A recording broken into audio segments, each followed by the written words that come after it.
I'm feeling the pain in my chest. I guess I smoke too much set, making a nigga more slow.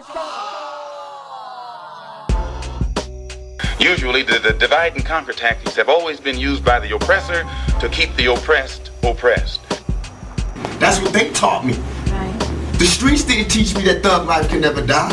The world taught me that. I thought I could retire and move on. When I moved on to the so-called real world, the civilized world, these motherfuckers is worse than the niggas in the streets.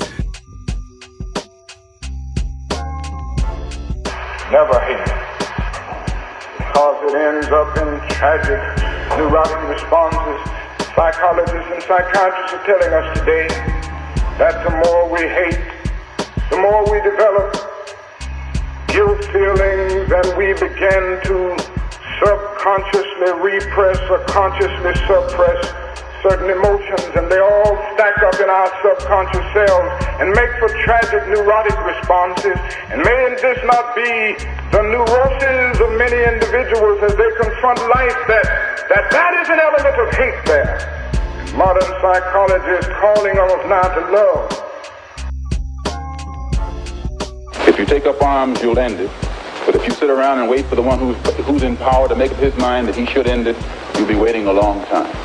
And in my opinion, the young generation of whites, blacks, browns, whatever else there is, you're living at a time of extremism, a time of revolution, a time when there's got to be a change. People in power have misused it, and now there has to be a change, and a better world has to be built, and the only way it's going to be built is with extreme methods. And I, for one, will join in with anyone, don't care what color you are, as long as you want to change this miserable condition that exists on this earth. Because when you start hating anybody, it destroys the very center of your creative response to life and the universe. So love everybody.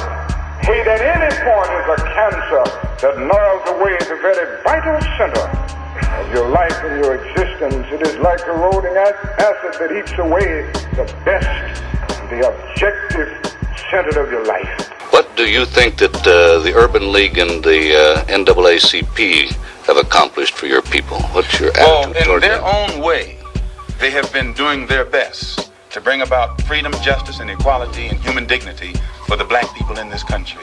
But today you have such an intense degree of dissatisfaction and impatience existing among our people at the mass level that it is almost impossible to come to them with a program that's going to take another 100 years to solve their problem, and they still be satisfied to wait.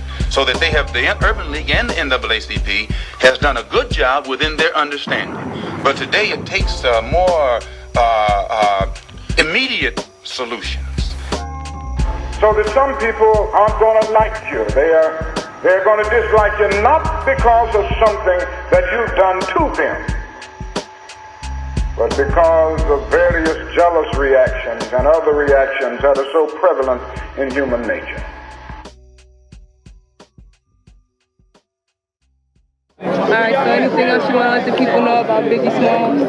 I just do my thing, you know. It's real. That's all. It's real. So I like that little routine you got on Party and Bullshit when y'all started What fighting routine? on stage. Oh, you thought that was a joke? Huh? Those fights, those is real fights, baby. Alright, check the records. Those is real fights. I don't know nothing about those. Nothing about those fights. But can't we just all get along?